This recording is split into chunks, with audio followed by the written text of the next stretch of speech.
Јоновски со точка Б го има следното прашање, вели што да правам ако не можам да издржам ниво минимален дефицит и што се случува кога внесуваме премногу шеќер. Јоновски, ако не можеш да издржиш прво, не знам како го знаеш минималниот дефицит, затоа што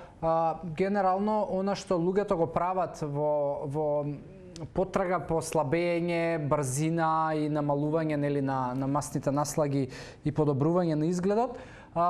посегнуваат по големи калориски дефицити, кои што најчесто се 500 и повеќе калории од земаат од тоа што дневно им треба, се со цел за да ослабнат и генерално кога си во ентузијазам почетен издржуваш, но подоцна тоа се прикажува како погрешна стратегија затоа што едноставно се што правиш и доколку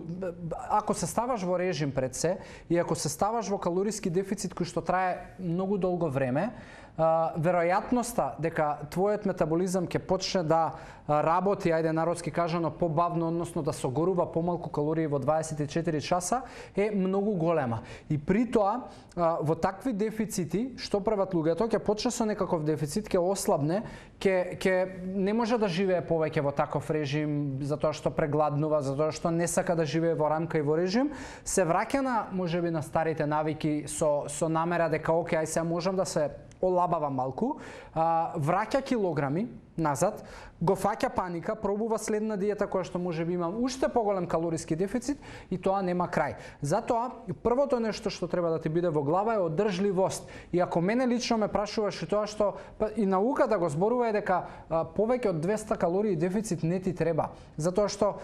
сепак на телото тие калории му се потребни не само за ти да изгледаш добро или лошо, туку за да обавува многу метаболички процеси. И затоа многу е важно да не одиш во екстреми со калориските дефицити и од проста причина затоа ти се јавува и глад и не можеш да издржиш со така наречени минимални дефицити, затоа што минимални за некој од вас можеби е 500 калории, за некој од вас можеби 1000 калории, така да не ти знам колкава е таа бројка. И ако внесуваш премногу шеќер, мислам тука нема дилема дека ќе имаш голем проблем. А тоа значи депонирање на повеќе масти, депонирање на висцерални масти, на подолг рок,